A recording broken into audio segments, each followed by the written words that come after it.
नमस्कार. मी प्राध्यापक डॉक्टर सुनील राजपूत, प्रताप महाविद्यालय अंमळनेर, राज्यशास्त्र विभाग. राज्यशास्त्राच्या TYBAच्या 6व्या सेमिस्टरसाठी मेजर विषय वेस्टर्न पॉलिटिकल थिंकर यामध्ये आपण ॲरिस्टॉटल यांचे आदर्श राज्यविषयी विचार पाहणार आहोत. ॲरिस्टॉटलचे आदर्श राज्यसंबंधी विचार पाहण्या अगोदर आपण मागच्या व्हिडिओमध्ये आपण ॲरिस्टॉटलचे राज्यासंबंधी विचार, ॲरिस्टॉटलचे राज्याचे वर्गीकरण संबंधी सिद्धांत हा आपण मागच्या लेक्चरला पाहिले होते. यामध्ये आता आपण ॲरिस्टॉटलचे आदर्श राज्यसंबंधी विचार पाहणार आहोत. तर मित्रो, ॲरिस्टॉटल प्लेटोप्रमाणे ॲरिस्टॉटलनेही आदर्श राज्याची संकल्पना ही मांडली आहे.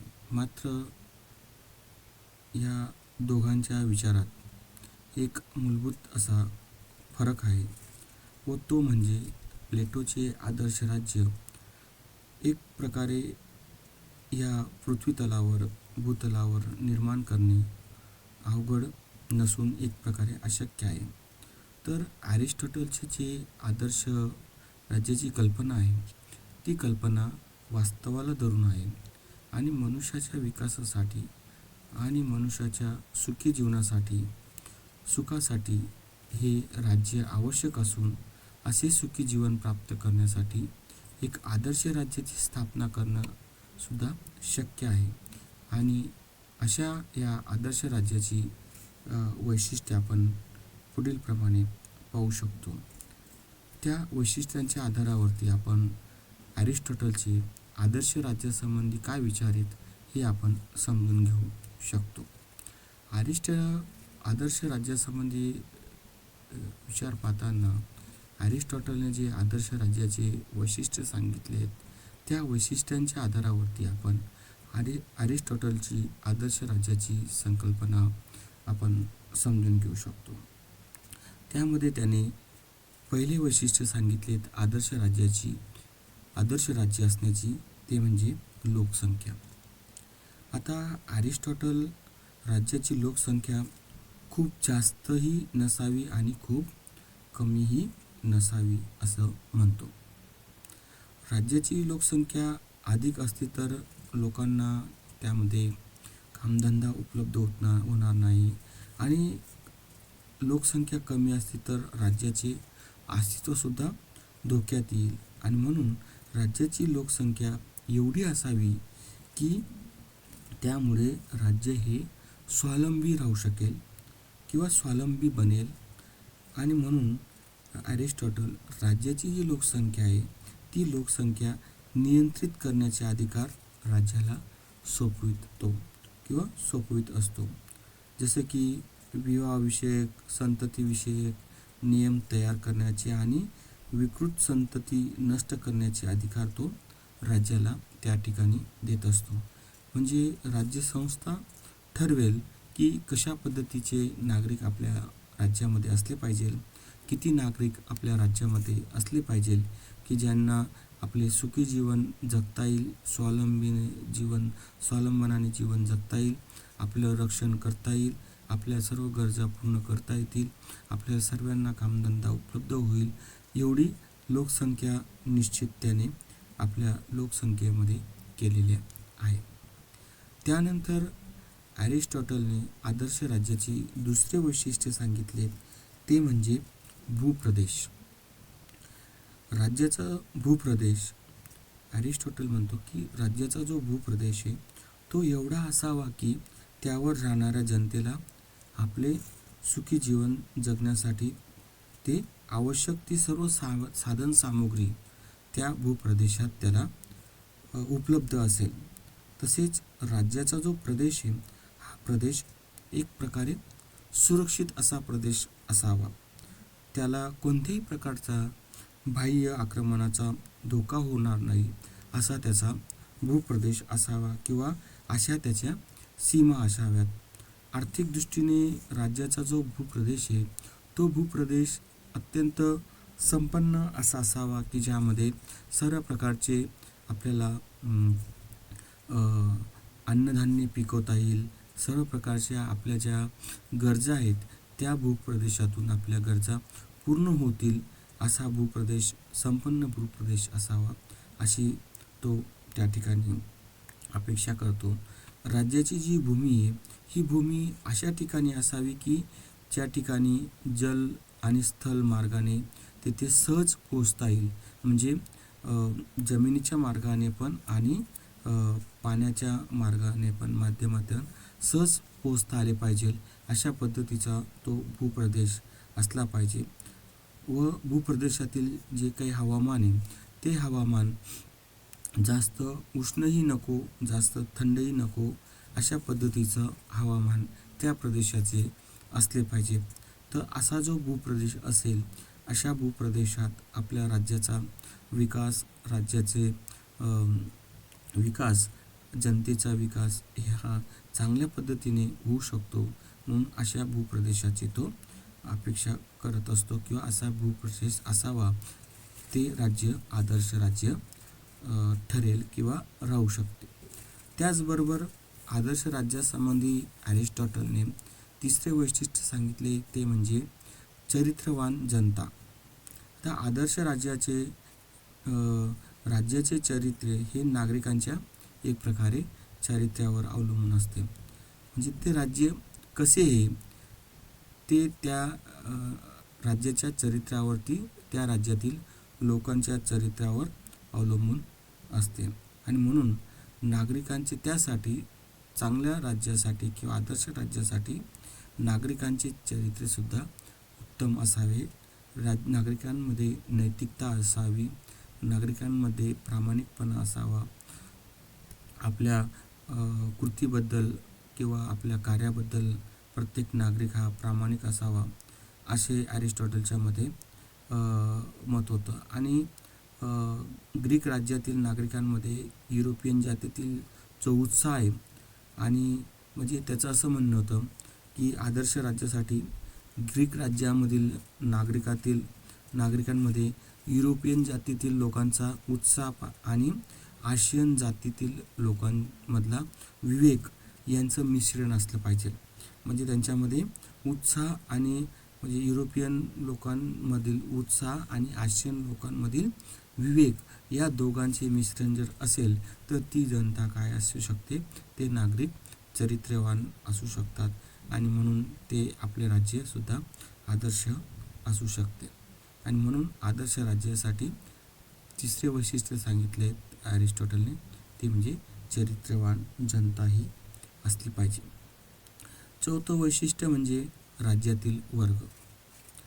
आता आदर्श राज्यातील नागरिकांचे अरिस्टॉटलने 6 वर्गामध्ये विभाजन केलेले आहे की 6 प्रकारचे वर्ग राज्यामध्ये असावेत.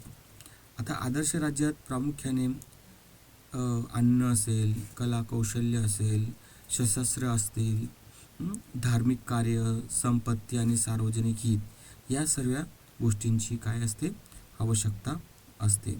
आणि त्यासाठी अनुक्रमे अन्न मिळवण्यासाठी शेतकरी वर्ग, कला कौशल्याच्या वस्तू तयार करण्यासाठी शिल्पकार वर्ग, सशस्त्र चालवण्यासाठी किंवा देशाचं रक्षण करण्यासाठी सैनिक वर्ग, धार्मिक कार्य करण्यासाठी पुरोहित वर्ग आणि संपत्ती आणि सार्वजनिक हितसाठी व्यापारी आणि प्रशासक वर्ग अशा 6 वर्गांमध्ये तो समाजाचे काय करताना दिसून येतो, विभाजन करताना दिसतो. आणि म्हणून अरिस्टॉटलने कार्य विभागणीवर त्या ठिकाणी भर दिलेला असला तरी व्यक्तीला तो तिच्या अंगी असणाऱ्या गुणांवरून एका वर्गातून दुसऱ्या वर्गात जाण्याची त्या ठिकाणी परवानगी देत असतो. आणि म्हणून समाजाचे असे वर्गीकरण करताना अरिस्टॉटल जात किंवा वंश असं लक्षात न घेता किंवा अशा कोणते भेदभाव न करता ज्या व्यक्तीमध्ये ज्या गोष्टीचे गुण असतील ती व्यक्ती त्या वर्गामध्ये सहभागी होऊ शकते. यासाठी कोणत्याही जातीचे किंवा वंशाचं तो बंधन घेत नाही किंवा घालत नाही. म्हणून तो फक्त तर त्या संबंधित व्यक्तीचे वय लक्षात घेतो. तरुणपणे व्यक्तीने असं म्हणतो ॲरिस्टॉटल की तरुण असेल तर तरुणपणी व्यक्तीने सैनिकाचे काम करावे. प्रौढावस्थेत व्यक्तीने शासनात सहभागी व्हावे व वृद्धावस्थेत पुरोहिताचे काम करावे असे तो सुचवितो. त्यामुळे समाजात एक प्रकारे वर्गसंघर्ष हा उद्भवणार नाही. शिवाय एका वर्गातून दुसऱ्या वर्गात जाण्याची प्रत्येकाला काय होईल, त्यामुळे संधी उपलब्ध होईल. त्यामुळे सर्वजण दुसऱ्या वर्गाचा काय करतील, आदर करतील. आणि म्हणून आदर्श राज्यातील व्यक्तीची अशी वर्गवारी करत असताना राज्याच्या नागरिकत्वाचा अधिकार तो फक्त शेतकरी व शिल्पकार यांना देत नाही. कारण की त्यांना त्यांच्या कामातून राज्य चालवण्यासाठी वेळ मिळू शकत नाही. म्हणून ते नागरिकत्वाचा अधिकारसुद्धा त्यांना देण्यास ॲरिस्टॉटल विरोध करत असतो किंवा सांगत असतो. त्याचबरोबर आदर्श राज्यासाठी 5वं वैशिष्ट्य आहे ते म्हणजे शिक्षण. तर ॲरिस्टॉटलच्या आदर्श राज्याचा उद्देश म्हणजे मुख्य मनुष्याला सुखी जीवन प्राप्त करून देणे हा असून, सुखी जीवनासाठी व्यक्तीचे काय चरित्र शुद्ध असले पाहिजे, तिला कर्तव्याची जाणीव असली पाहिजे आणि म्हणून व्यक्तीला शिक्षण देण्याचे तो सुचवतो. चरित्रवान व्यक्ती तेव्हाच निर्माण होतात जेव्हा त्या व्यक्तीचे चरित्र शुद्ध असेल, त्या व्यक्तीला कर्तव्याची जाणीव असेल आणि म्हणून ह्या गोष्टी मिळण्यासाठी त्याचे शिक्षण हे त्याला योग्य प्रकारचे शिक्षण हे त्या ठिकाणी दिले गेले पाहिजे. म्हणून व्यक्तीच्या लहानपणापासून शिक्षणाची सुरुवात केली पाहिजे. वयाच्या 7 ते 14 वर्षापर्यंत त्या व्यक्तीला शारीरिक व नैतिक शिक्षण व वयाच्या 14 ते 19व्या वर्षापर्यंत बौद्धिक आणि वाणिज्य शिक्षण द्यावे आणि प्रत्येकाला एक प्रकारे सैनिक शिक्षण देण्यात यावे व शिक्षणात गणित व संगीतासारखे विषयही शिकवण्यात यावे असे ॲरिस्टॉटल त्या शिक्षण संबंधी विचारात सांगत असतो. अशा पद्धतीने जर आपण व्यक्ती शिक्षणाच्या माध्यमातून घडविला तर निश्चितच आदर्श राज्य हे निर्माण होऊ शकतं. आणि ह्या गोष्टी स्थानिक पातळीवरती किंवा राज्याच्या पातळीवरती करणं शक्य आहे. ह्या कोणत्याही गोष्टी तो काल्पनिक आहे असं म्हणत नाही. त्यानंतर ॲरिस्टॉटलच्या आदर्श राज्याचे 6वं वैशिष्ट्य म्हणजे व्यक्तिगत संपत्ती. आता ॲरिस्टॉटलने व्यक्तिगत संपत्तीचा पुरस्कार केला आहे. त्याच्या मते संपत्तीशिवाय मनुष्याला आपले जीवन सुखी करता येणार नाही आणि म्हणून व्यक्तीच्या गरजांची पूर्तता करण्यासाठी मर्यादित प्रमाणावर व्यक्तिगत संपत्तीचा अधिकार ॲरिस्टॉटल देतो. कारण की प्रत्येक व्यक्तीला आपल्या ज्या काही मूलभूत गरजा आहेत त्या मूलभूत गरजा करण्यासाठी आपल्याजवळ संपत्ती असणे आवश्यक आहे आणि ती संपत्ती असण्याचा अधिकार प्रत्येक नागरिकाला ॲरिस्टॉटल देतो. मात्र संपत्तीचा अधिकार देत असताना संपत्तीच्या अत्याधिक संचयाला म्हणजे जास्तीत जास्त संपत्ती एका व्यक्तीकडे संग्रहित करायला, संचयाला त्याचा विरोध असून संपत्तीचा एक प्रकारे न्याय वितरणावर तो भर देत असतो. म्हणजे संपत्ती ही त्याच्या गरजेपुरती आणि सर्वांकडे समान प्रमाणात असली पाहिजे. त्याला तो व्यक्तिगत संपत्ती असे म्हणतो. त्याला न्याय वितरणावरती तो त्या प्रामुख्याने भर देत असतो. म्हणजे कोणीही व्यक्ती गरीब असणार नाही, कोणीही व्यक्ती अत्यंत श्रीमंत असणार नाही, तर सर्व व्यक्ती काय असतील, समान असतील. म्हणून संपत्तीच्या न्याय वितरणावरती त्याने तो भर दिलेला आहे. त्याचबरोबर ॲरिस्टॉटलने आदर्श राज्याची 7वं वैशिष्ट्य सांगितले सार्वभौम सत्ता. आता ॲरिस्टॉटल सार्वभौम सत्ताविषयी सांगतो की सार्वभौम सत्तेचे जे विचार आहेत हे विचार त्याच्या मते एक सर्वोच्च सत्ता ही निरंकुश सत्ता असावी. सार्वभौम सत्ता म्हणजे काय, जी की सर्वोच्च सत्ता आहे ती सर्वोच्च सत्ता अशा सार्वभौम निरंकुश व्यक्तीच्या हाती असावी, मात्र त्या सत्तेचा वापर त्या व्यक्तीने स्वार्थासाठी करू नये. म्हणजे एक सर्व सत्ता ही एका व्यक्तीकडे असावी, परंतु तो व्यक्तीने ती सत्ता, त्या सत्तेचा वापर आपल्या स्वतःच्या स्वार्थासाठी न करता जनतेच्या कल्याणासाठी करावे. म्हणून जी सर्वोच्च सत्ता आहे, ही सत्ता मध्यम वर्गाच्या हाती असावे. त्यामुळे राज्यात होणाऱ्या क्रांतीचा धोका काय होऊ शकतो, टाळता येऊ शकतो, किंवा क्रांतीचा धोका टाळता येतो, असं अरिस्टॉटल